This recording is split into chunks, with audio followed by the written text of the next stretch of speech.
Muy buenas tardes, un saludo a todos los auditores, aquellos que se han sumado a este cuarto seminario web. Conversemos sobre COVID-19.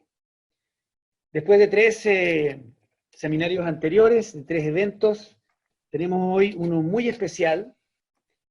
Ya estamos en un momento probablemente crítico para nuestro país en el contexto de la epidemia de SARS-CoV-2, de este virus que produce COVID-19, y para conversar sobre la actualidad, sobre el futuro, sobre las perspectivas en el desarrollo de la industria farmacéutica, de las vacunas, del mundo ligado a la solución de esta pandemia, hoy tenemos presente, y es un orgullo el que haya aceptado la invitación, Mariela Formás García.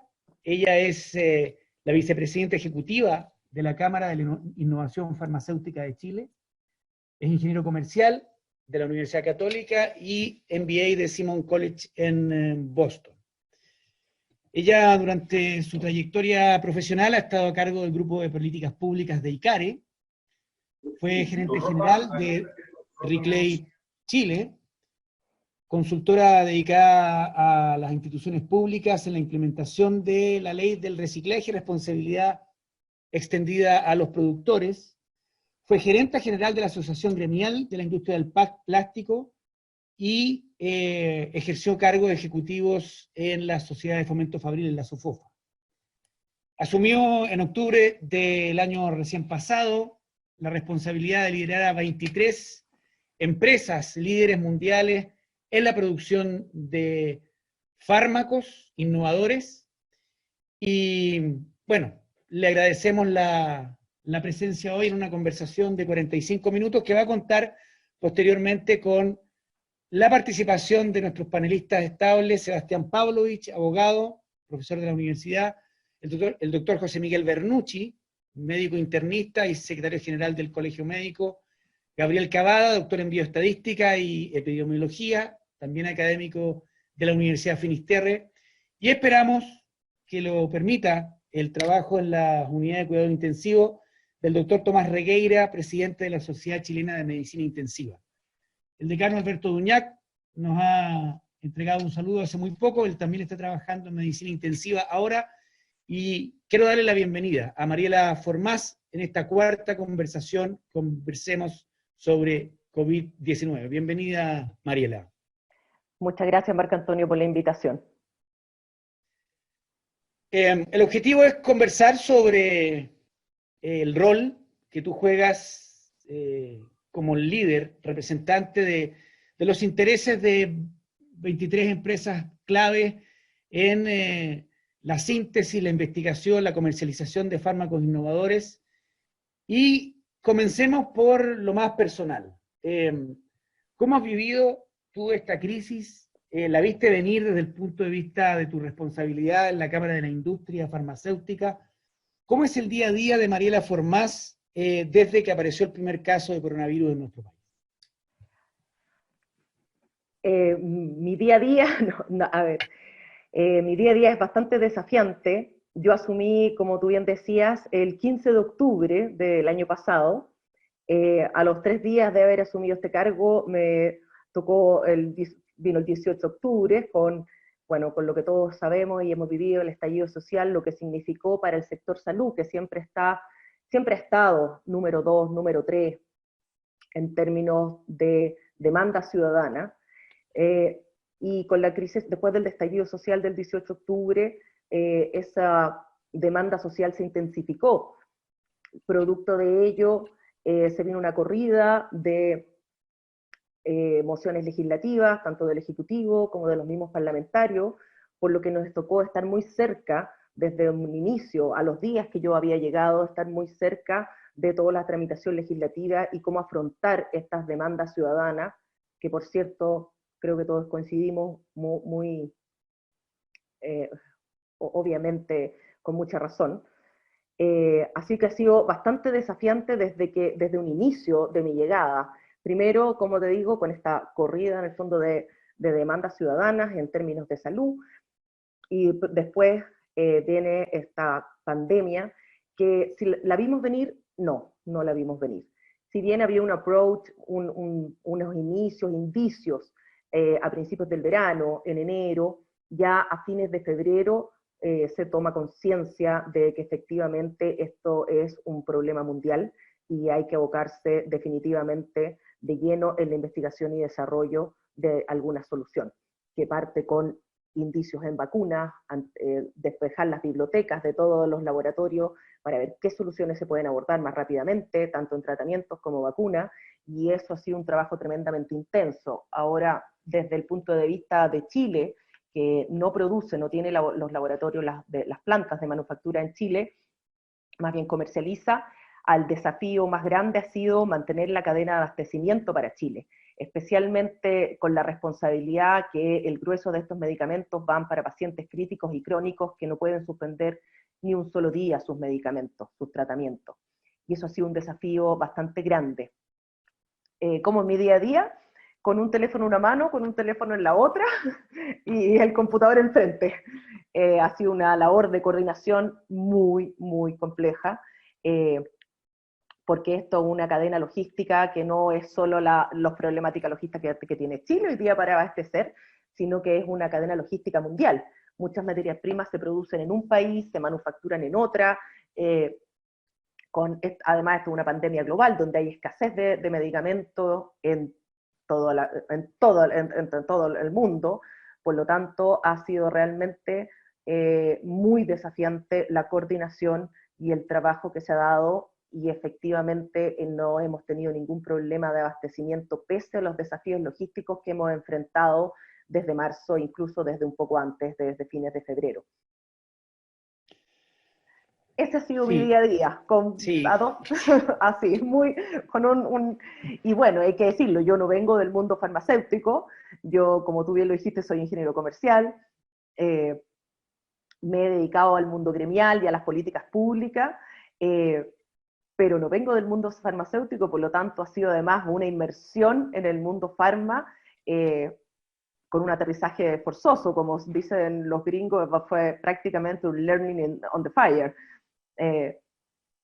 Ha sido muy desafiante, pero sí, muy y nos entretenido y con un espíritu de colaboración bastante impresionante. Eso me ha quedado gratamente sorprendida. Es un orgullo en el fondo.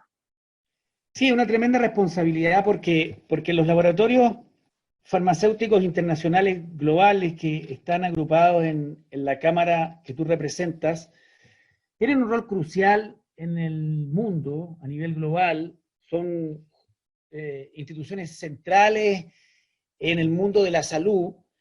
Y cuéntanos, ¿qué es la Cámara de la Innovación Farmacéutica? ¿Quién representa? ¿Cuáles son sus objetivos estratégicos? ¿Cómo se relacionan con el gobierno, con otros actores de la salud? ¿En qué estado está hoy esta organización gremial que representa a grandes empresas presentes en nuestro país, productoras de medicamentos claves para la salud de la gente? Bueno, efectivamente, como tú dices, la Cámara de Innovación Farmacéutica, y como su nombre lo dice, representa a las 23 compañías farmacéuticas de innovación presentes en Chile.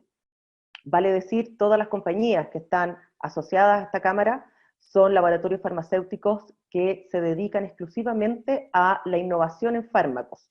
Aquí ninguna de estas compañías se dedica al desarrollo de genéricos, sino más bien siempre en la innovación de nuevos fármacos.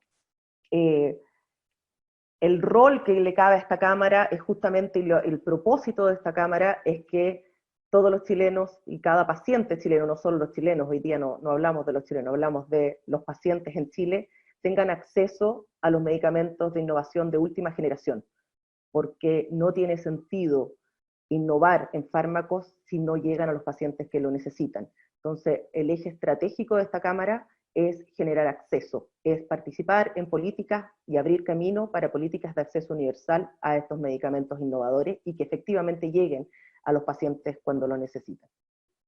Me imagino que hay una directiva para que la gente que nos escucha entienda qué empresas internacionales, qué laboratorios están representados actualmente en la directiva de la Cámara que tú estás dirigiendo ejecutivamente. El directorio se compone de 7 directores. Está bueno, también es un mundo, yo sé que aquí en las entrevistas ha estado la equidad de género muy presente y que han entrevistado a una seguidilla de mujeres. Esta Cámara no es la excepción, tiene una vicepresidenta mujer y una presidenta mujer, que es la gerente general de Pfizer. Tiene un vicepresidente hombre, que es Daniel Londero, que es el gerente general de Bayer.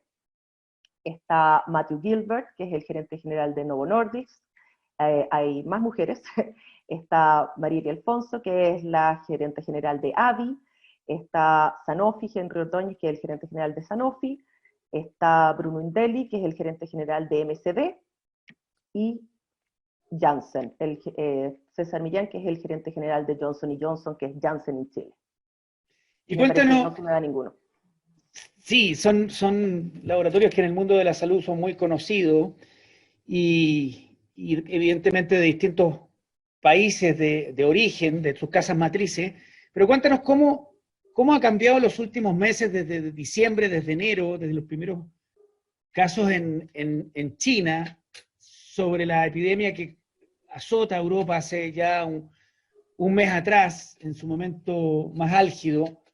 ¿Cómo ha sido el cambio al interior del funcionamiento y su lógica de estas empresas, particularmente en la exigencia global de la síntesis de una vacuna?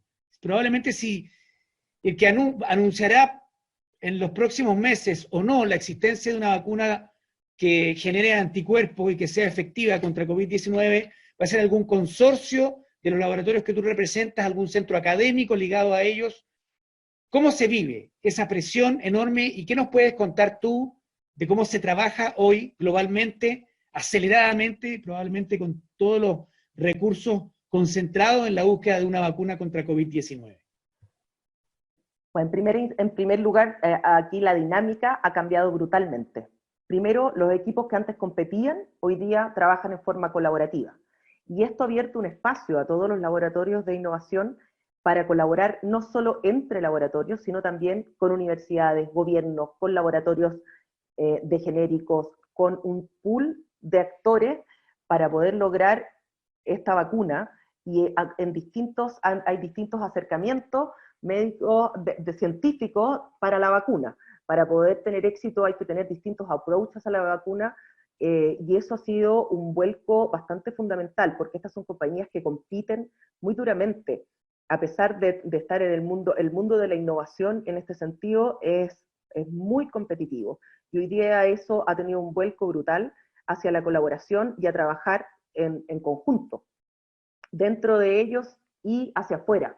Y yo creo que eso también ha permeado a Chile fuertemente, porque la Cámara en general ha funcionado muy hacia adentro, y hoy día, al inicio de la pandemia, se permeó esta situación de colaboración, este espíritu de colaboración, y lo primero que nosotros hicimos justamente fue acercarnos a las autoridades a escuchar, a ver qué necesitaban y en qué podíamos colaborar, sabiendo que lo que se venía ya a fines de febrero, principio de marzo, en un par de meses, iba a ser bastante complejo.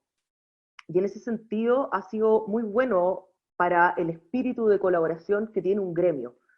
Este ambiente menos competitivo y con menos recelo de tus propios datos, de tus propios logros, sino más bien de ampliarlo hacia una colaboración y que esto se permee y sea permanente, en el fondo, una forma nueva de trabajar entre las propias compañías, en pro de, bueno, encontrar una solución para una crisis global. ¿Es posible saber hoy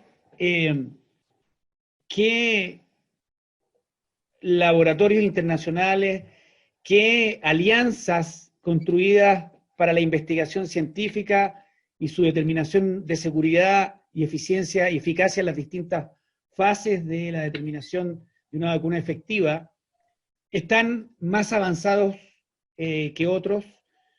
¿Cuál podría ser tentativamente el escenario de futuro, el horizonte, donde podamos contar definitivamente con una vacuna, y cómo se encuentra Chile para acceder a la negociación, a la distribución internacional, toda la logística que significa una cadena de frío y el lograr el que todos los que lo requieran en su momento puedan recibir un medicamento, una vacuna, probablemente de los inventos desde el punto de vista farmacológico más notables en la historia de la humanidad para enfrentar esta pandemia tan tremenda que nos afecta.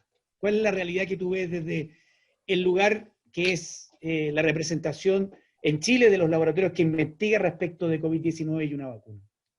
Hoy día tenemos más de 120 vacunas en proceso, de las que destacan 10 que ya están en un proceso más avanzado. Y dentro de esas 10, yo te diría que las que están ya en estudios clínicos fase 1 y algunos fase 2, está, bueno, Moderna, que hoy día ya está en fase 2, está CanSino, que también está en fase avanzada, en estudios clínicos ya me refiero a pruebas humanos, AstraZeneca, que tiene una alianza con la Universidad de Oxford, está Pfizer también en fase 1, ya en estudios clínicos en humanos, GSK y Sanofi tienen una alianza, que eran los dos grandes de vacunas, en el fondo, que hoy día tienen una alianza conjunta, ya no compiten, ahora tienen una alianza conjunta para poder el desarrollo de vacunas.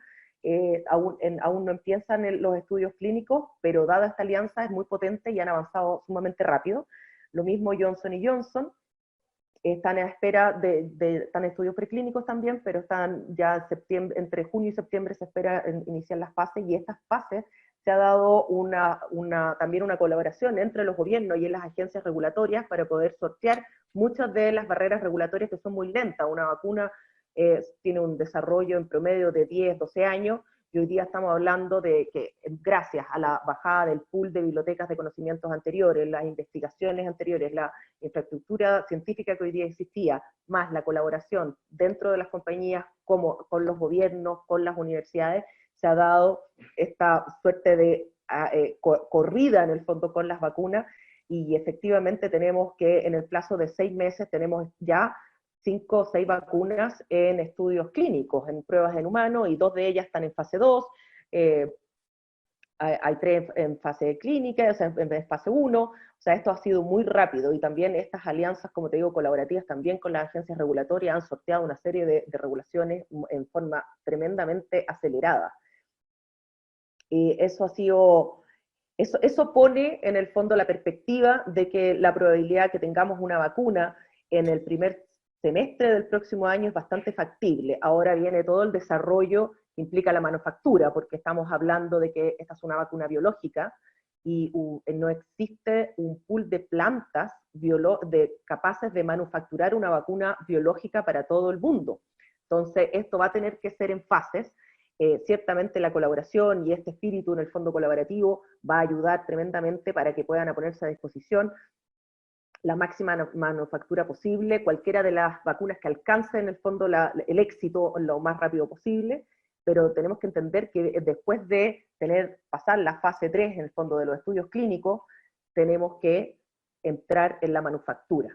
Y ciertamente el mundo no estaba preparado para esta pandemia, las plantas no estaban preparadas para esta pandemia, y la infraestructura de vacunas biológicas tampoco.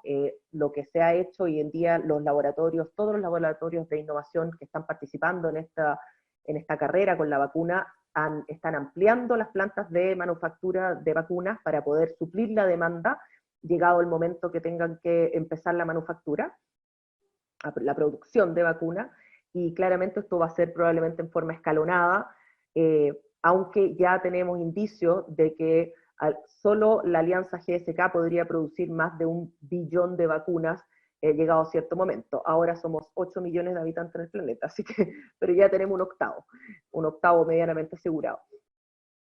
Pero eso es un poco el panorama, o sea, tenemos que pensar que si bien la vacuna aceleradamente podría salir de estudios clínicos diciembre, pongámosle, en un escenario muy exitoso, que cada vez se ha ido alentando, porque como en Europa y Estados Unidos, en Europa principalmente, perdón, los estudios clínicos necesitan los pacientes COVID, y estos contagios han ido disminuyendo en las últimas semanas. Necesitamos también acercar los estudios clínicos a una amplitud de contagiados para poder acelerarlo. Entonces, contabilizando eso, yo te diría que lo más probable es que el segundo semestre ya del próximo año tengamos una vacuna a escala mundial. Sí, mira, son datos clave los que nos cuentas, muy interesantes respecto de la vacuna COVID-19. Y sabemos que ya hay décadas de trabajo entre la Organización Mundial de la Salud y laboratorios productores de vacunas para que los países más pobres puedan acceder a precios razonables, a compras con economías de escala, a distribuciones que aún mejoran el acceso a poblaciones de países que tienen bajo ingreso económico, pero siempre ha sido un problema países de ingreso medio, y ahora se combina, y existe ese temor, lo vimos en el intento, y a veces exitoso, de traslado de ventiladores mecánicos de un país a otro, que Estados Unidos concretamente declaraba que ese envío se quedaba en el país. ¿Cómo se va a enfrentar, crees tú, para un país como Chile? Primero, el incentivo que va a tener el país productor o países poderosos en primero asegurar el abastecimiento de sus ciudadanos, de sus personas, y cómo va a ser equitativo, solidario, en un contexto de bien público, la distribución de la vacuna COVID-19 en esta perspectiva del segundo semestre del año 2021. Existen, la diferencia con los ventiladores mecánicos probablemente es que esta vacuna está en distintos acuerdos en el mundo, y hay distintos acuerdos mundiales para facilitar el acceso temprano y el acceso universal a la vacuna. Dentro de este pool de acuerdos que han habido, el más grande probablemente, y al que han adherido todos los laboratorios que están trabajando en la vacuna, es el acuerdo de la OMS, que está firmado por la EFPIA y la IFMA, que son los grandes gremios en el fondo farmacéutico que están en Europa, donde efectivamente se está trabajando para que exista un acceso universal. Y eso es un acuerdo ya que está firmado desde el 24 de abril, fue la firma de 22 de abril, perdón, fue la firma de este acuerdo, y es algo que se está trabajando desde ya para poder tener esta distribución equitativa.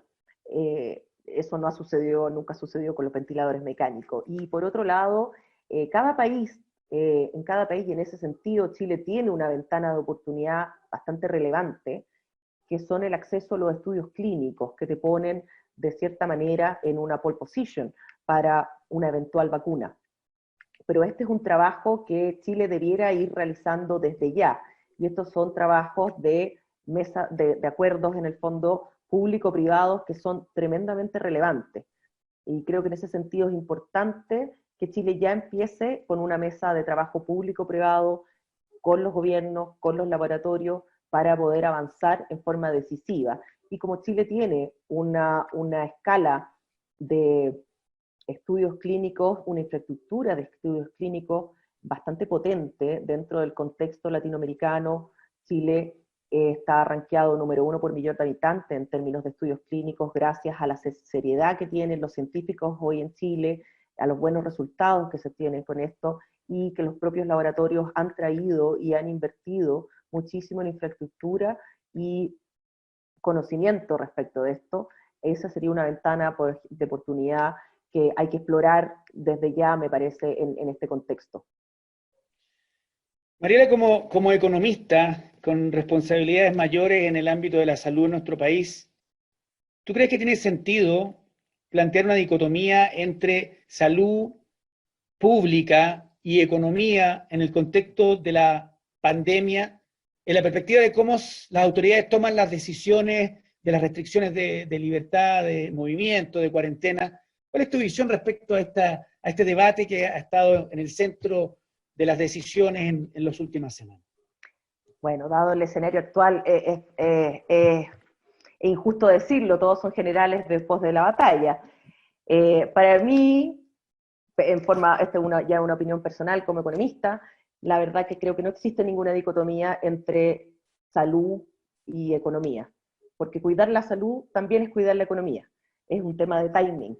O sea, hoy día sí estamos pensando en retrasar de alguna forma o no tener un cuidado suficiente respecto de la pandemia en salud, es algo que tarde o temprano le va a pegar a la economía exactamente igual. Es un tema de timing. Hoy día esto es un shock transitorio, y ese es el tema principal en el fondo. Si somos capaces como país como finanzas públicas, sostener el shock transitorio para las familias más vulnerables, para las empresas, para las pymes que no quiebren, esto es factible que en el futuro podamos levantarlo en forma más rápida, pero si no hacemos nada en pro de mantener andando una economía que tarde o temprano, producto del deterioro en salud, va a estar en caída, y en caída libre, no tiene ningún sentido. No creo que exista una dicotomía entre salud y economía. Por el contrario, creo que hoy día tenemos las herramientas, y hay que usar las herramientas económicas para poder efectivamente hacer que esto sea un shock transitorio. Muy bien. Sí, esta es una pregunta que le hemos hecho a todos nuestros invitados porque ha sido clave en la toma de decisión de la autoridad.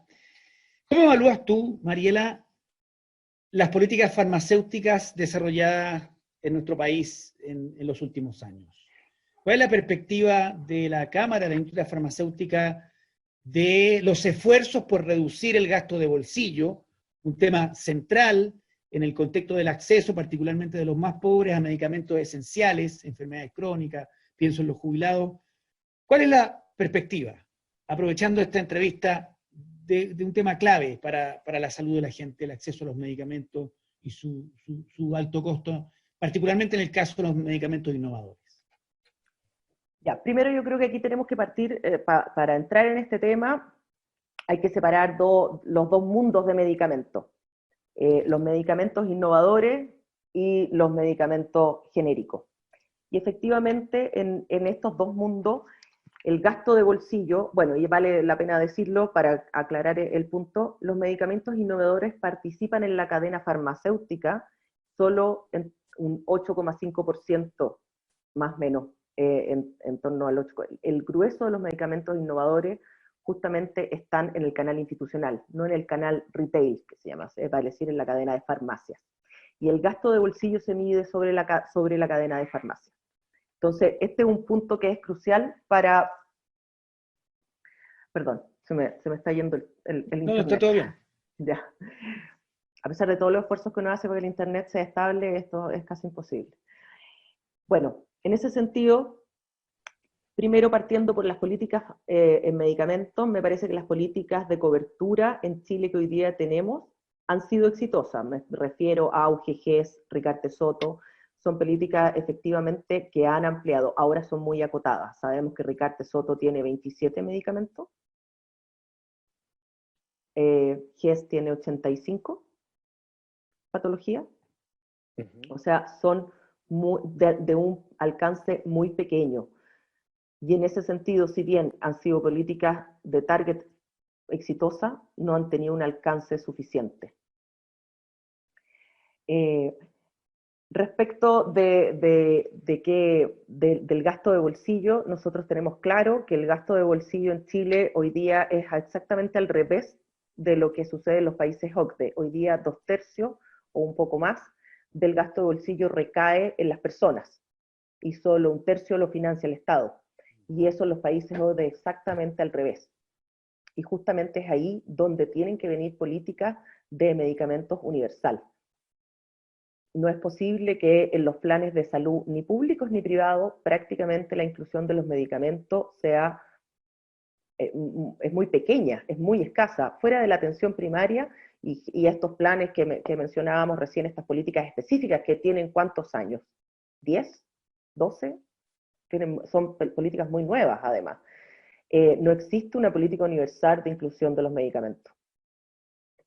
Sí, hace algunos años atrás, yo diría 8, 9 años, se discutió y se aprobó la denominada Ley de Fármacos 1, una larga tramitación que generó expectativas de reducción de gasto de bolsillo, transparencia de mercado, acceso a medicamentos con mayor facilidad para la población, pero probablemente si analizamos los resultados son bastante mediocres, dadas las expectativas que generó.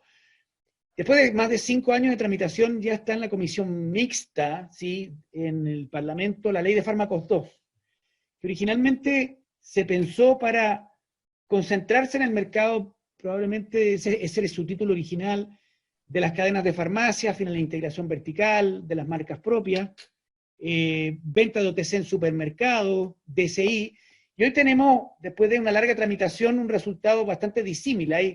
Hay conceptualmente artículos que ya no están para la discusión en la mixta.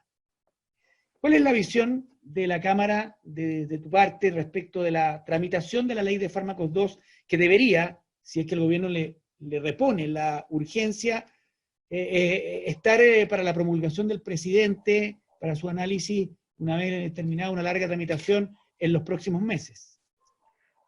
Mira, yo creo que primero que Fármacos 2 es una ley bastante más ambiciosa que Fármacos 1 y lleva una larga, extensa, 5 años de tramitación.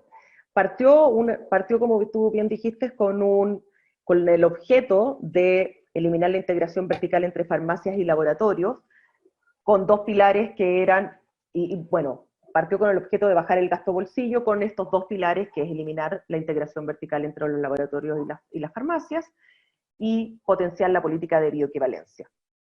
Si bien este es el titular, hoy día es una ley que se ha transformado en una ambición muchísimo más grande, como te decía, y si bien tiene aspectos bastante positivos que transparentan el mercado, que provocan acceso, la misma política de bioequivalencia me parece que es esencial, la receta médica electrónica, la venta fraccionada, el impulso al comercio electrónico, son aspectos que son efectivamente que van en el objetivo de bajar el gasto de bolsillo, pero no aborda coberturas, y sí aborda otras temáticas que me parece que desvirtúan los objetivos que tiene la ley, que es, por ejemplo, uno de los temas que uno puede decir que van en contra y que no tienen ninguna evidencia internacional de éxito, que es, por ejemplo, tal como está hoy día en la ley, la prescripción exclusiva por DCI, sin considerar una intercambiabilidad robusta o bioequivalencia, como se llama,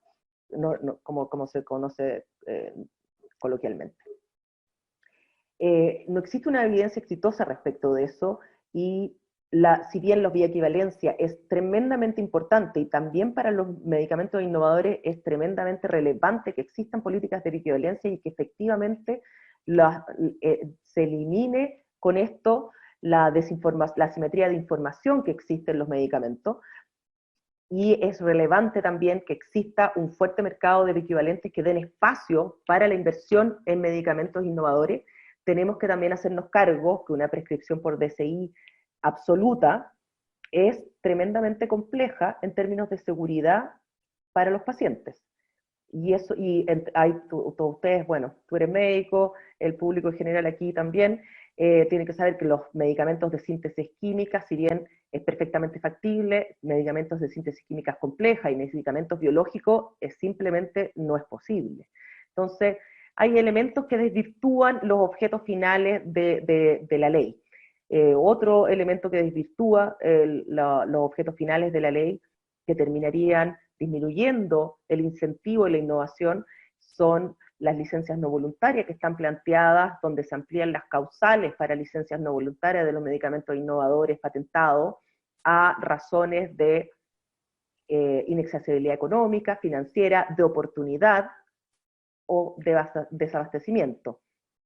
Y eso es bastante complejo porque no hay definición en la ley, no hay una evidencia empírica que esto sea sustentable, efectivamente la evidencia que hoy existe en otros países que han debilitado su marco regulatorio de propiedad intelectual, básicamente lo que han tenido es una disminución de innovación, en la innovación y en la entrada de medicamentos innovadores de última generación.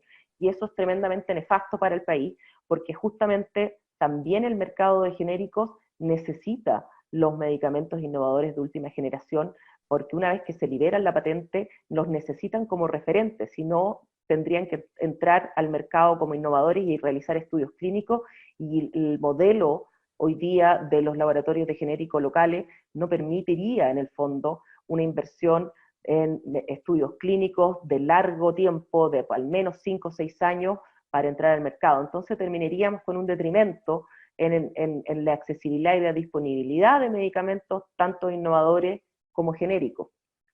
Eso es bastante complejo, y eso va totalmente en contra del objeto de la política, que es bajar el gasto de bolsillo.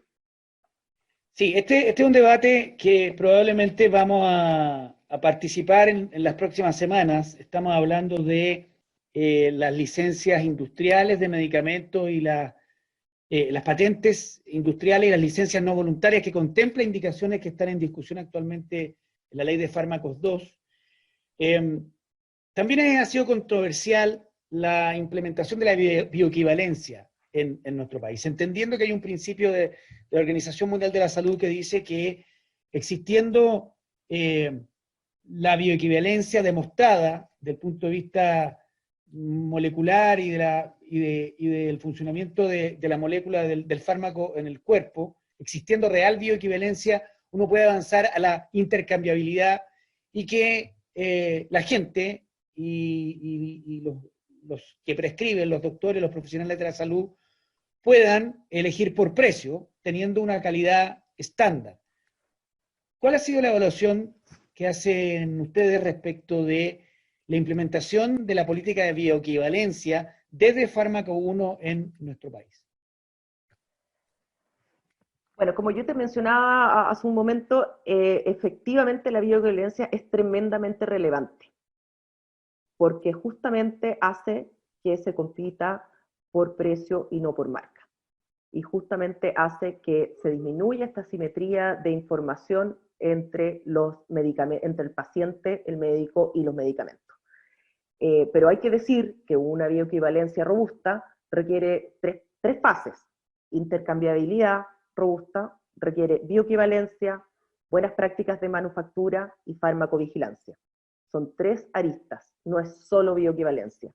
Y si bien hoy día nosotros tenemos una agencia regulatoria que es el ISP nivel 4, que es el máximo nivel en el fondo que puede tener una agencia regulatoria, con los rangos que existen dentro de una FDA y un ISP, por supuesto, pero tenemos una agencia regulatoria bastante potente. Sin embargo, la política de bioequivalencia ha avanzado bastante poco, considerando que podríamos tener un avance mucho más sustantivo teniendo una agencia regulatoria potente, porque muchos de los países que han tratado de avanzar, los países en el contexto latinoamericano me refiero, porque en Europa y Estados Unidos la bioequivalencia, tú no entras al mercado de genéricos sin una bioequivalencia robusta, o sea, intercambiabilidad robusta con las tres patitas en el fondo.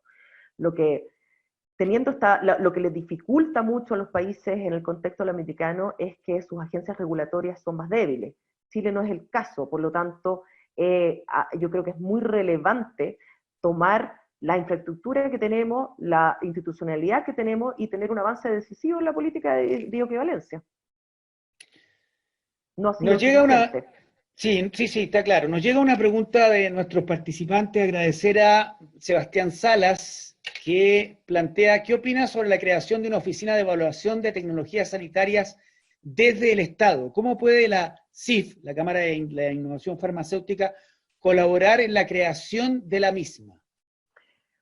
Bueno, si tú me preguntas por políticas de salud o políticas de medicamento, me parece que Ricarte Soto, no solo porque es una política que aborda el alto costo, los medicamentos de alto costo, sino porque la institucionalidad que tiene Ricarte Soto incorpora una ETESA, una evaluación de tecnología sanitaria, más la recomendación de un pool de actores que hace que sea muy transparente, que efectivamente tú tengas la elección de los medicamentos en cobertura con con una evaluación farmacoeconómica, transparente, con criterios transparentes, y eso es muy beneficioso, y eso beneficia tanto a los pacientes como a la industria y al mercado, transparente al mercado. Me parece que es fundamental. Si tú me preguntaras qué política de medicamentos yo implementaría, bueno, yo ricartizaría todo y instalaría una ETESA autónoma, pero autónoma a nivel de Banco Central, no al interior del ministerio, porque justamente creo que la institucionalidad de una oficina de evaluación de tecnología sanitaria es crucial para la buena elección de los medicamentos cobertura, para avanzar en forma decisiva a una cobertura universal y transparentar justamente las decisiones de cobertura. Sí, ya y finalmente, acercándonos al final de esta tan interesante conversación con Mariela Formás, Perdona que vicepresidente. interrumpa, me faltó una parte de la respuesta. ¿Cómo podría la CIF ayudar en el fondo a traer el conocimiento de una oficina TESA. Sí, en la Justamente, segunda parte, sí. sí, esa segunda parte se me olvidó, ahora la contesto. Justamente, fíjate que yo creo que la CIF tiene dado que todos los laboratorios que pertenecen a la CIF trabajan en el mercado mundial donde todos los países OCDE tienen una ETESA, a excepción de Estados Unidos, que es distinto, tienen la experiencia de una implementación y los conocimientos de una implementación exitosa y los criterios que podría tener este TESA. Nosotros felices de participar en esta discusión y poner el conocimiento al servicio de las autoridades o quien corresponda para implementar, ojalá, un ETESA autónomo. Sí, ya acercándonos al final en esta conversación tan interesante, tan técnica, pero tan central para la calidad de vida de los compatriotas en nuestro país, ¿qué medidas se han implementado en otros países en que los socios de la Cámara participan para reducir el gasto de bolsillo y mejorar el acceso a medicamentos vitales para la salud de la gente? La cobertura de los seguros de salud, en este caso en Chile, públicos y privados, de medicamentos, no solo en el tratamiento intrahospitalario, subsidio del Estado, observatorios internacionales de precios, fijaciones de precios, como se discute también o se plantea en mociones en el Parlamento. ¿Cuáles son, desde tu perspectiva, las medidas que debiésemos tomar ahora, en un futuro cercano, para mejorar el acceso particularmente de los sectores con mayor dificultad? Pienso en personas de la tercera edad, jubilados con diabetes, hipertensión, con 4 o 5 medicamentos de uso crónico, que su gasto es el 20, el 15, el 25% de su ingreso, que es un drama, efectivamente, mes a mes el poder acceder a medicamentos de tan alto costo. 38% de su ingreso llega a ser. No 25. Un escándalo, digamos las cosas como son. Mira, efectivamente las políticas exitosas que tienen los países OCDE van en línea de lo que conversábamos anteriormente. Son políticas universales de medicamentos, de acceso universal a medicamentos. Es decir, todos los planes públicos y privados deben incluir todos los medicamentos.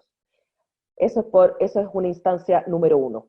Y con eso tú bajas el gasto de bolsillo tremendamente. Y esto no significa que haya un trasvasije, un traspaso del gasto de bolsillo a un gasto fiscal. Justamente cuando tú implementas políticas universales de medicamentos, tienes dos elementos centrales que hacen que ese trasvasije no sea uno a uno. Hay ganancias ahí en términos de precio. Cuando tú traspasas el gasto de bolsillo a un gasto fiscal, no se traspasa uno a uno porque hay ganancias de eficiencia, de escala, de compra, que son sumamente relevantes. Y por otro lado, es fundamental, cuando tú haces eso, traspasar este gasto de bolsillo, el gasto fiscal, para los medicamentos.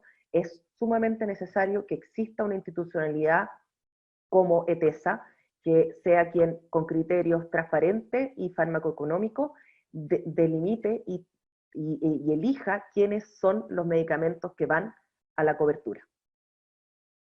Y eso es fundamental. O sea, esto tiene que ir. Ahora, las políticas de fijación de precio, efectivamente, dentro de un entorno donde existe cobertura universal, donde existe una ETESA que tiene estos criterios amplios, etcétera, efectivamente se consideran también en otra instancia de un comité, lo que se llama más bien un comité de negociación y precio, donde efectivamente luego de la evaluación ETESA tú tienes algún tipo de referenciación internacional, lo tienen los países europeos, eso es efectivo, pero primero tienes un contexto totalmente distinto. O sea, si vamos a tener una política de fijación de precio a la ecuatoriana o a la colombiana, la verdad que el efecto portafolio, que está muy bien descrito en la economía, es totalmente nefasto y no reduce el gasto de bolsillo. Lo que tenemos hoy día para reducir el gasto de bolsillo es efectivamente pasar a una política de acceso universal a medicamentos con una institucionalidad sólida como de evaluaciones de tecnología sanitaria. Muchas gracias, Mariela. Aquí está ya la última pregunta de nuestros auditores. Agradecer la participación que ha sido histórica en estos seminarios web. Nos escribe Karen Evia y pregunta: ¿cuál va a ser el rol de la CENABAS, Central Nacional de Abastecimiento, en la ley de fármacos 2? Bueno, la Cenabás no tiene, bueno, tiene algunos acápites de Cenabás, pero la Cenabás tiene su propia ley, que es la ley de intermediación de Cenabás, que hasta el momento está, bueno, lamentablemente su lanzamiento fue el 6 de abril, por lo tanto, en plena ya pandemia, por lo tanto no ha logrado ser implementada todo lo exitoso que podría ser, pero efectivamente lo que apunta esa ley es a bajar el gasto de bolsillo a través de intermediar y poner un tope al margen de la farmacia con los medicamentos que ellos pueden intermediar. En términos de la ley de fármacos 2, la Cenabás hasta el momento no tiene un rol preponderante porque lo que aborda fármacos 2 son más bien cambios al código sanitario y a la ley de propiedad industrial. Finalmente, ¿cuál crees tú que serían las medidas no contempladas en las leyes de fármacos aprobadas o en discusión que debiesen estar en el centro de las decisiones administrativas del Parlamento o del Ministerio de Salud, del Ministerio de Economía, de Hacienda, que puedan, manteniendo una calidad, la seguridad en un consumo racional de medicamentos, mejorar el acceso, la distribución a nivel nacional, reducir el gasto de bolsillo, ser capaces de evitar las intoxicaciones, cómo nuestro país, con 2, 3 medidas que debiésemos tomar desde tu perspectiva, pudiésemos analizar a partir de ahora, porque son centrales para mejorar nuestra situación actual, que lo hemos conversado sin duda, tiene que ver con acceso, alto precio, alto costo para las personas, pero también el mantener una calidad terapéutica vital para que todo el proceso de construcción de la salud, que muchas veces se resume en un tratamiento farmacológico, pueda ser accesible para todos y todas en nuestro país. Me parece que avanzar en bioequivalencia, que es fundamental para reducir el gasto de bolsillo, viene aparejado con un fortalecimiento sustantivo en ANAMED, en el ISP. Creo que eso fortalecería en forma importante. Fortalecer ANAMED significa infraestructura, presupuesto, buenas prácticas, etc. Eso fortalecería en forma importante la política de bioequivalencia, la rigurosidad en el seguimiento farmacológico, en la construcción efectiva de un seguimiento para la bioequivalencia robusta, que como te decía, va en estas 3 líneas de buenas prácticas de manufactura, farmacovigilancia efectiva y bioequivalencia robusta.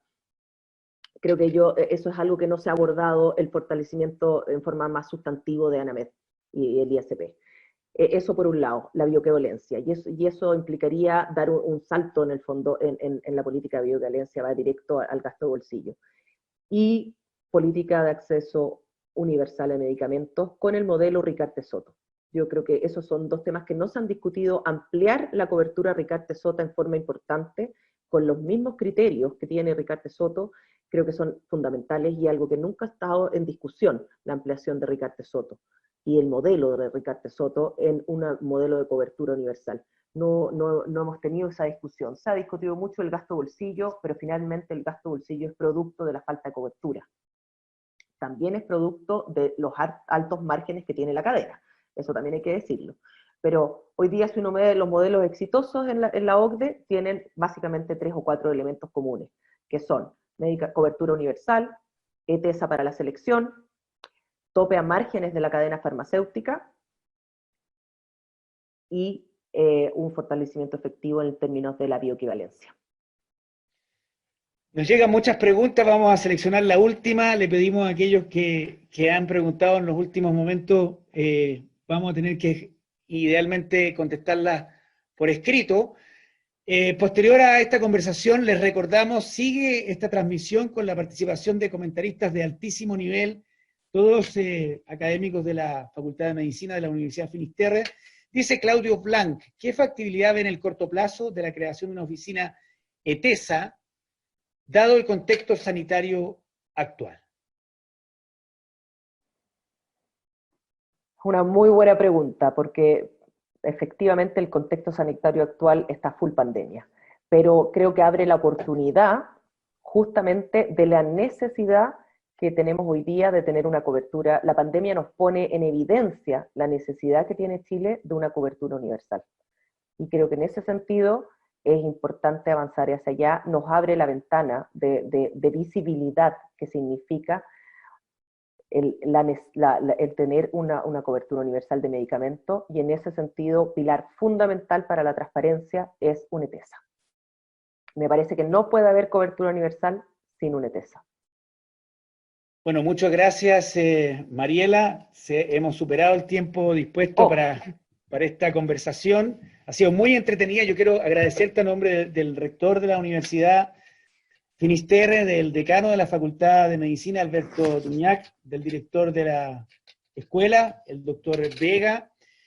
Tú nos contarás si tienes tiempo, el compromiso era hasta ahora. Vienen ahora los panelistas que van a comentar sobre tu participación.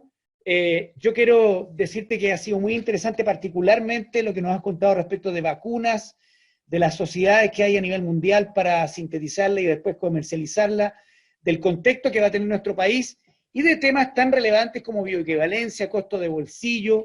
El mundo de los medicamentos es vital para que nuestro país avance en niveles de salud y de calidad de vida, particularmente en los más pobres. Muchas gracias, ha sido una gran conversación, de gran interés para el mundo científico, académico, pero también para la gente que ya, muchos de ellos miles, en Facebook, en Instagram, ya hay una tradición de 5 semanas el unirse a las conversaciones COVID-19 aquí en la Facultad de Medicina de la Universidad Finisterre. Muchas gracias, Mariela, y muy buenas tardes. Que tengan un feliz fin de semana. Muchas gracias a ustedes por la invitación. Efectivamente, el mundo de los medicamentos son parte esencial de la salud y creo que han estado un poco a la deriva en el fondo en la discusión de la salud pública, siendo un elemento central de ella. Así que muchas gracias por la invitación. Me despido o me quedo, tengo la duda ahí, si es, yo sé que la invitación era hasta ahora, pero encantada. Te invitamos a quedarte, sí. Me quedo, así que encantada de escuchar ahí que cuenten los intensivistas y los doctores héroes centrales. Muchas gracias, Mariela. Pandemia. Muchas gracias. Presentamos inmediatamente al interesante panel clásico ya. Gabriel Cavada está presente, doctor en epidemiología y bioestadística. José Miguel Bernucci, médico internista, profesor de salud pública y secretario general del Colegio Médico, una cara que se ha hecho muy familiar para todos aquellos que vemos televisión en la mañana, un vocero central en esta epidemia.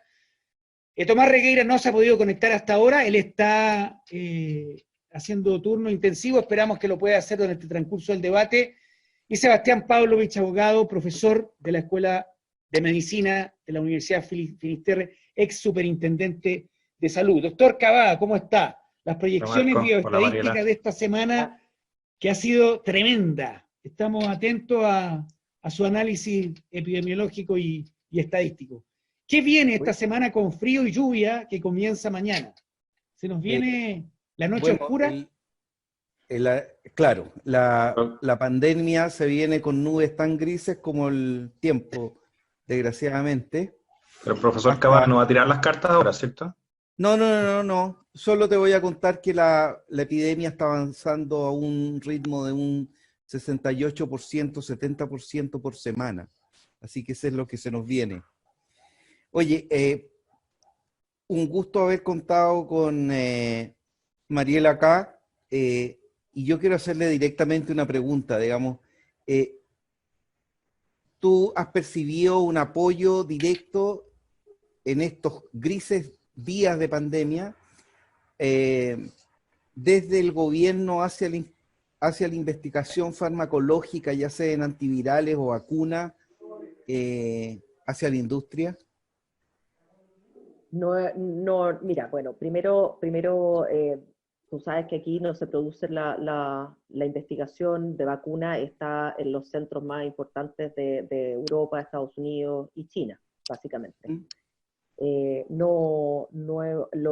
acercamiento que hemos tenido con las autoridades de gobierno ha sido justamente un poco al revés, escuchar qué necesidades tienen y cómo podemos suplirlas, y un poco eso es lo que hemos hecho, no hemos tenido otro tipo de relacionamiento más que tratar desde nuestro lado ponernos a disposición, básicamente, y eso es lo que hemos hecho, pusimos a disposición todos nuestros médicos, todo nuestro personal de salud, estamos abordando a los pacientes Ricardo Soto que se pueden hacer infusiones domiciliarias, ese tipo de cosas. Bueno, por supuesto, donaciones de elementos de protección personal para el personal de salud, lo que se puede ayudar, pero en términos de acercamiento para hablar directamente de cómo podemos incentivar la investigación hoy día, no lo hemos tenido. No hasta el momento, por lo menos. Por lo Quizás tanto, lo más relevante es que de aquí a un año más podríamos tener una vacuna de uso masivo. Segundo semestre de 2021, claro. Eso es más o menos la perspectiva. Ahora, esa es la expectativa. Muchas gracias.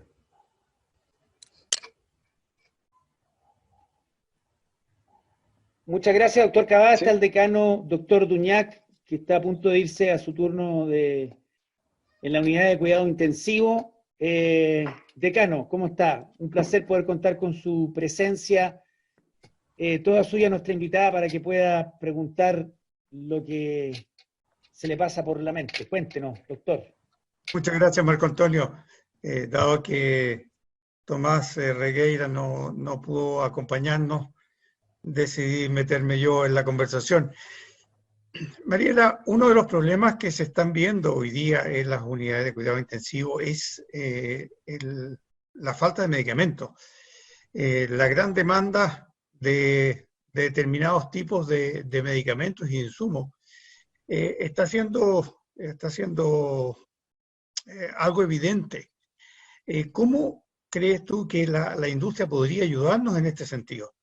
Me refiero a medicamentos que no eran de uso tan habitual, pero que en este minuto se han transformado en elementos centrales para el manejo, por ejemplo, de los pacientes que están más críticamente enfermos. Me refiero a drogas vasoactivas, me refiero a relajantes musculares, me refiero a distintos tipos de drogas con efectos sedantes. Y también el uso de antibióticos que en muchos casos, cuando estas infecciones son absolutamente indistinguibles entre lo que es el componente viral, lo que es la sobreinfección bacteriana, obliga al menos en algún momento a utilizar terapia antibiótica empírica.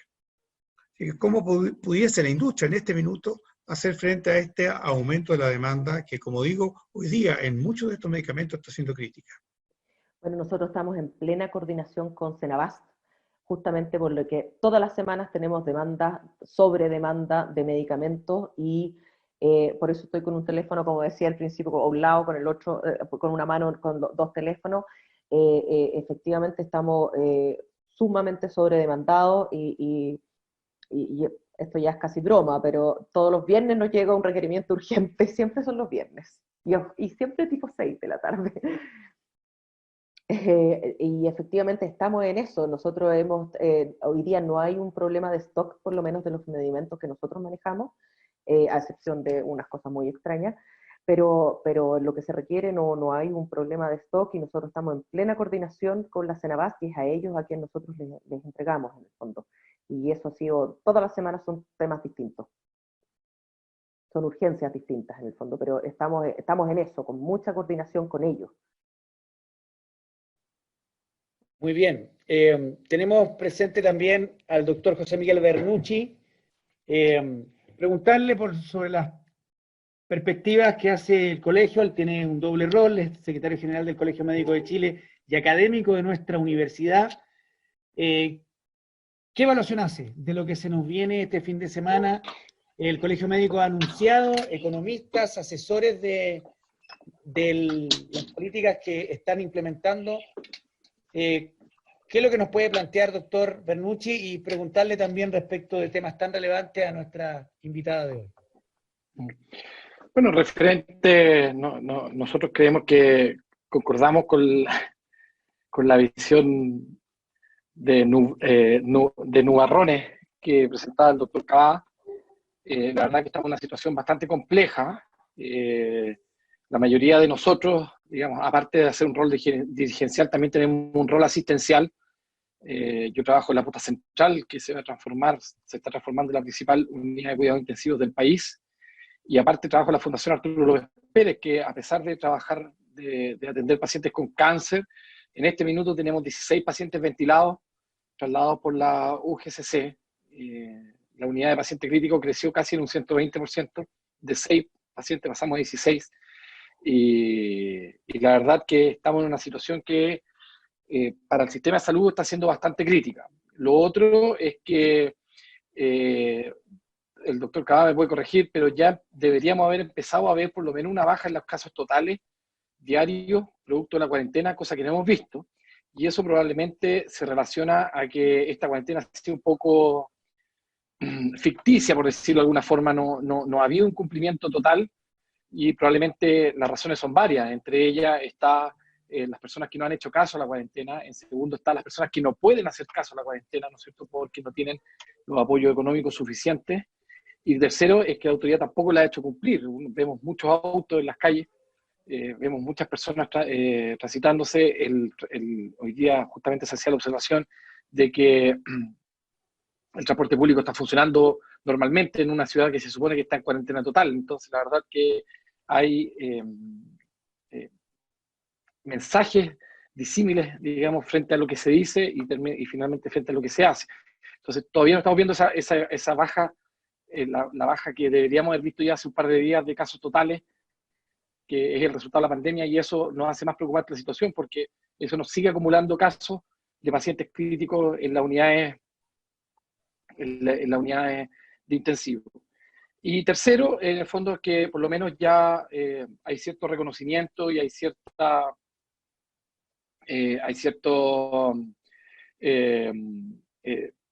igualdad en el discurso público referente a que debemos, en el fondo, implementar o profundizar la estrategia de testeo y de seguimiento. No solo acá en Santiago, algunos dicen que, bueno, acá en Santiago obviamente ya se perdió, pero todavía tenemos muchas regiones donde podemos analizar, y acá mismo en Santiago, donde tenemos las comunas con más bajos casos, todavía podemos hacerlo, que es la única forma de controlar la pandemia, que es lo que ha demostrado Australia, que es lo que ha demostrado Nueva Zelanda, que es lo que demostró en su momento Corea. Así que la verdad que estamos en una situación bastante compleja. Nuestro decano ahí volvió, ¿no es cierto?, a tomar la bata y se puso al pie del cañón, y eso obviamente demuestra que acá vamos a necesitar todas las manos posibles, y porque en el fondo estamos, como te digo, en una situación bien compleja. Ahora, referente a nuestra invitada, a quien quiero agradecer la presentación sumamente interesante, quiero hacer una pregunta. ¿Cuál es la postura de la industria, sobre todo de innovación farmacéutica, referente a los eventuales acuerdos en la duración de las patentes que podría traer los acuerdos como el TPP-11 o similares, ¿no es cierto?, donde se extendía el tiempo de patente de los medicamentos innovadores? Mira, la verdad que no, te voy a ser Ariela. súper sincera, no desconozco el timing de ampliación del TPP-11 en específico, pero sí me gustaría decir que las patentes no son un impedimento para el acceso de medicamentos, y eso siempre se ha visto como una dicotomía en ese sentido, y eso creo que hay que aclararlo, y la evidencia empírica lo demuestra. Tú tienes en Europa acceso universal lo tienes en Australia, en Nueva Zelanda, y en todos los países OCDE donde existe una aplicación robusta y un respeto a la propiedad industrial. Sin embargo, tienes acceso universal a los medicamentos. Yo creo que eso es un tema que en Chile debe ser súper claro. Chile es un país sumamente institucional, o ha sido históricamente, y el pilar fundamental, el corazón en el fondo de la innovación, va aparejado con esta protección a la propiedad industrial por cierto tiempo, porque eso desde los tiempos de Venecia, de 1400 en el fondo, viene siendo el corazón y el incentivo fundamental a la innovación, y específicamente la innovación farmacéutica. Es clave en el fondo. Pero eso no significa en ningún sentido un impedimento a acceso o a disponibilidad. Todo lo contrario, debiera ser un pilar fundamental también para que Chile tenga acceso y disponibilidad a medicamentos innovadores de última generación. Muchas gracias, Mariela. Profesor Sebastián Pavlovich, un placer poder contar nuevamente con su participación, ex superintendente de salud. Ha escrito sobre medicamentos, sobre patentes. Hemos conversado también con nuestros estudiantes respecto de las vacunas. ¿Algún comentario, alguna pregunta a nuestra invitada Mariela Formaz, hoy vicepresidenta ejecutiva de la Cámara de Industria Farmacéutica? Bueno, sin duda. ¿Cómo estás, Marco? Y a todos los panelistas, Mariela, gracias por aceptar la invitación. Ojalá que en algún tiempo más podamos organizar algo específicamente sobre política de medicamentos, porque así como tuvimos ley de fármacos 1 y estamos discutiendo la ley de fármacos 2, está más o menos claro que vamos a tener una ley de fármacos 3 en un tiempo más. Entonces, creo que es muy interesante poder dedicarle tiempo a este tema. La verdad es que me parece muy interesante la postura que representa Mariela en la forma en que describe el rol de la industria. Y en ese sentido, más allá de algunos matices o algunas dudas, yo creo que justamente el equilibrio se logra con una buena protección patentaria y con también los incentivos para desafiar esa protección patentaria, como en su momento lo hicieron también los americanos a mediados de los 80, cuando se dieron cuenta que no había interés en investigar las enfermedades raras y las drogas huérfanas.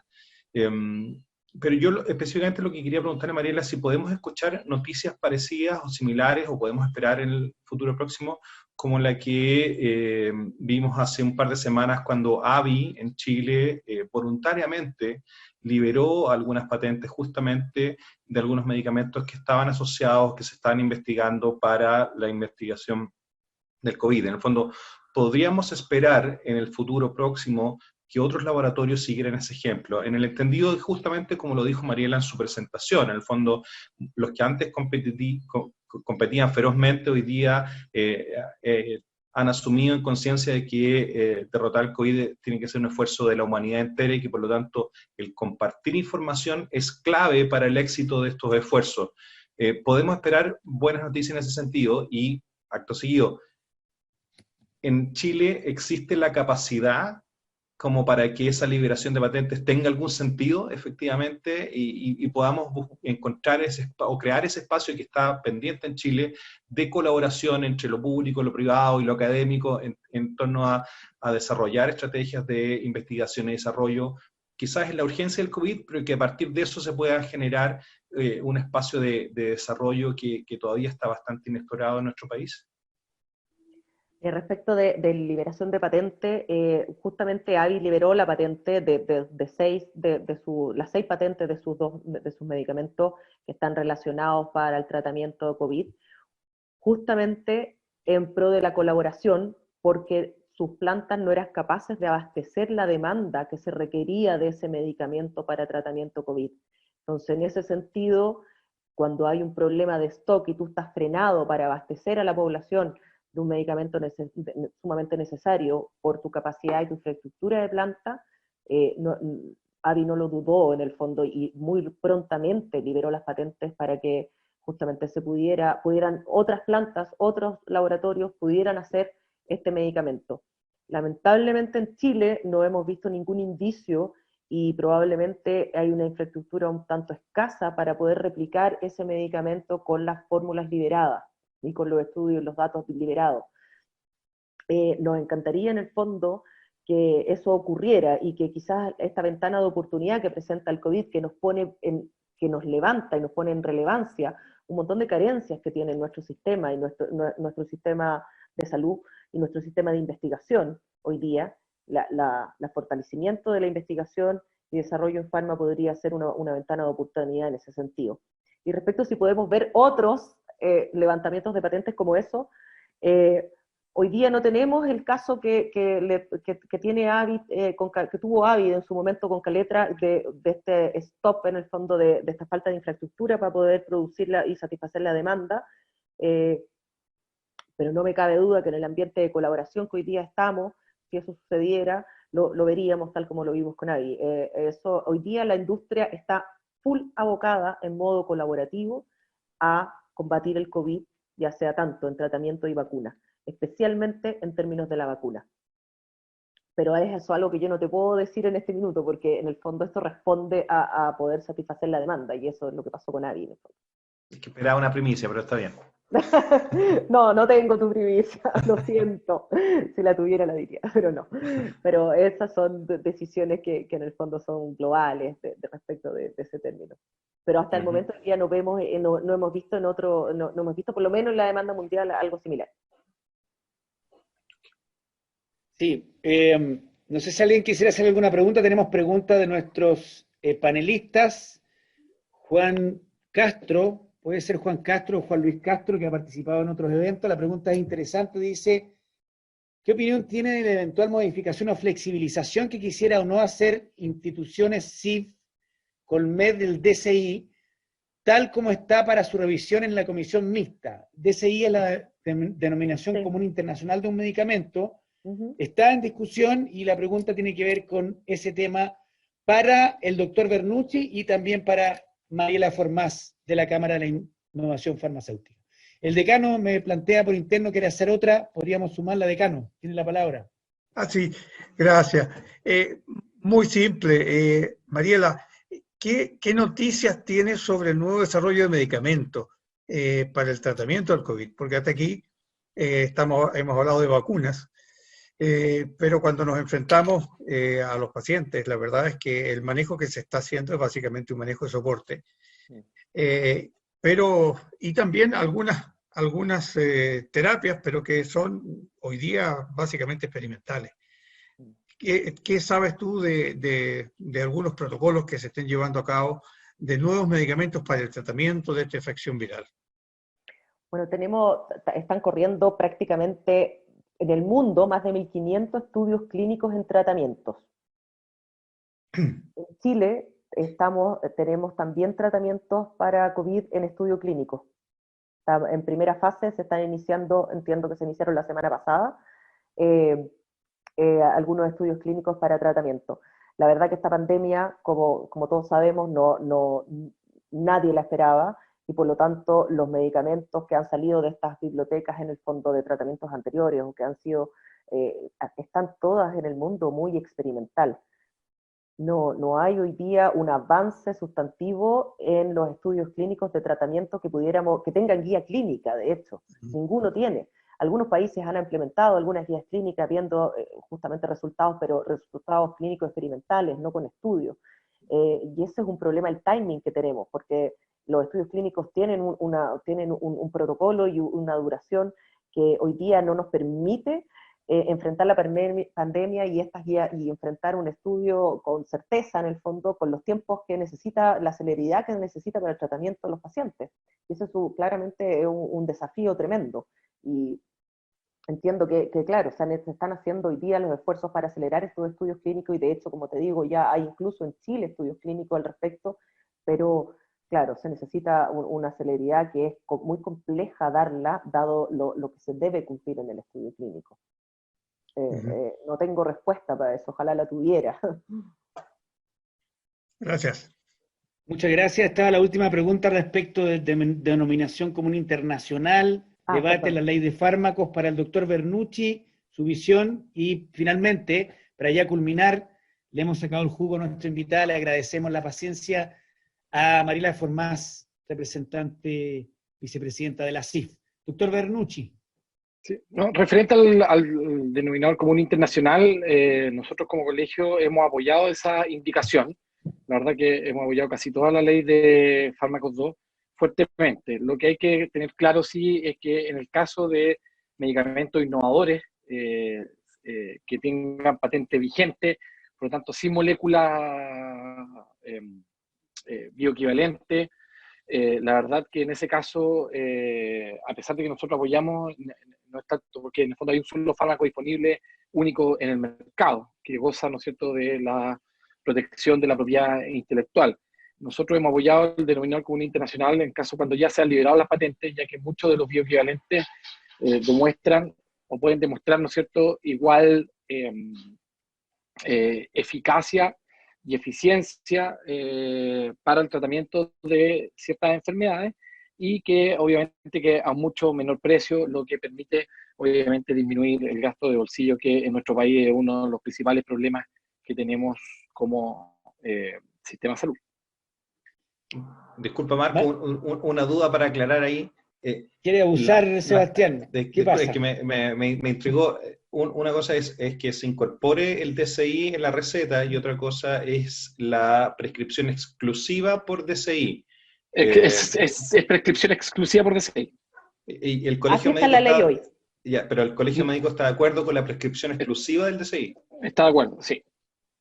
¿Y qué hacemos con los innovadores? Así han sido las recomendaciones, digamos, de nuestro departamento de política y estudio. ¿Yo puedo hacer una pregunta? Sí, Mariela, por favor, de eso se trata. José Miguel, ¿y qué pasa con los medicamentos de estrecho margen terapéutico? ¿Y qué pasa con los biológicos? ¿Tú crees que es una buena política una descripción exclusiva? Entiendo, obviamente, los innovadores no tienen sentido en el fondo, solo existe uno. Y déjame decirte que estoy muy de acuerdo, y la Cámara está muy de acuerdo de que la violencia, como yo ya lo he dicho, y aquí mismo es muy relevante, porque deja espacio para poder invertir en innovación. Y eso estamos totalmente de acuerdo en eso. Dicho sea de paso, que además los medicamentos innovadores no son responsables del gasto de bolsillo, que participan solo en un 8% en la cadena retail. Pero tenemos un tema con la seguridad y eficacia de los pacientes cuando tenemos medicamentos de síntesis química, de estrecho margen terapéutico y medicamentos biológicos que en ninguna parte del mundo han demostrado intercambiabilidad. Entonces, ¿qué hacemos con esa seguridad en términos de los pacientes? En general, los medicamentos biológicos, en realidad no son de compra directa en el fondo a través de una farmacia, y en general son medicamentos que son o cubiertos por los mismos planes de las aseguradoras, ¿no es cierto?, o muchas veces adscritos. Por lo tanto, en ese sentido tendrán que ser las oficinas regulatorias, ¿no es cierto?, del Estado, a través de oficinas de TESA o similares, quienes puedan dar las autorizaciones de intercambiabilidad o no, si es que así lo requiere. Y si es que no se puede dar la intercambiabilidad, bueno, tendrá que ser, como te digo, esas oficinas quienes, o ese estamento regulador, quien tiene que dar la opinión en sí. Y en general, referente a los medicamentos de estrecho margen, tales como los antitrombóticos, por ejemplo. En general, los antitrombóticos tenemos... pero en general se han demostrado bioequivalencia tanto de uso. Tenemos antitrombóticos que tienen 50 años en el mercado y en general se utilizan históricamente desde siempre, y por lo tanto en general nunca ha habido mayor problema. Hay que acordarse que los nuevos anticoagulantes, los anticoagulantes orales que son inhibidores del factor 10 o inhibidores directos de la trombina, todavía no cuentan con bioequivalentes, principalmente porque están gozando de exclusividad en sus patentes. Por lo tanto, en general, incluso en esos medicamentos donde hay experiencia, que son los inhibidores de la vitamina K, que tienen en presencia en el mercado más de 40, 50 años, en general no hay problema de intercambiabilidad con esos fármacos. Por lo tanto, es por eso que en base a la experiencia internacional y a la evidencia disponible, en realidad el colegio apoya la prescripción por DCI tal como está previsto la ley. Sí, no quisiera monopolizar la conversación, pero en la evidencia internacional no existe prescripción exclusiva. Es doble, puede haber doble, pero no exclusiva. Justamente porque para poder demostrar porque es una condición la bioequivalencia robusta en el fondo, para poder tener disminuir la asimetría de información, básicamente, para que podamos tener este mercado más competitivo. Bueno, este es un debate... Sí, este es un debate tremendamente actual, está en plena discusión en el Parlamento de Chile. Le comentamos a nuestros auditores que se informen, la Comisión Mixta de Diputados y Senadores va a tomar decisiones en los próximos días respecto de estos temas, denominación común internacional, nombre propio, son temas centrales que muchas veces no están en las portadas de los diarios, pero que son vitales para el acceso a medicamentos y el desarrollo de la industria innovadora en nuestro país. Yo quisiera pedirle al decano Duñac o alguno de los otros panelistas, bueno, el decano es el decano, que pudiera hacer la última pregunta y si no, despedir a este seminario. Hemos superado todo tipo de proyecciones de participación y de tiempo conversando. Ha sido tremendamente interesante, decano. A nombre de nuestra facultad, poder cerrar el seminario web Conversemos sobre COVID-19 con Mariela Formas. No, yo, más que hacer otra pregunta, solo quiero agradecer a Mariela su excelente disposición para ilustrarnos sobre estos temas, de los cuales muchas veces no tenemos gran conocimiento porque no están en nuestra línea de trabajo habitual, pero que son tan importantes en nuestro día a día. Agradecer a Marco Antonio por su excelente moderación y a los demás panelistas, y dejar a todo el público invitado para el próximo viernes, ¿no es cierto?, donde a lo mejor tendremos a un hombre, porque hemos tenido puras mujeres. ¿Ah? Sí, hay reclamos hay hombres de que también hay hombres con opinión en los temas de COVID-19. Tendremos que hacer un balance de género para la próxima vez. Sí, yo Me creo falta que una panelista mujer. también. Eso vamos. Pero que ahora, en este debate estábamos equilibrados, 5-1. Bromas aparte, gracias Mariela, gracias a todos, invitarlos para el próximo viernes a las 6 de la tarde, cuando vamos a tener oportunidad de conversar y de compartir con otro interesante invitado. Así que muchas gracias, nos vemos el próximo viernes a las 6 de la tarde. Muchas gracias. Que les Bien, vaya pues muy muchas bien. gracias a todos, un gusto verlos. Adiós. Estaba Un gusto, encantado. adiós. Gracias, Mariela, que estén Encantada. muy bien. Gracias a ustedes, chao. Chao, gracias.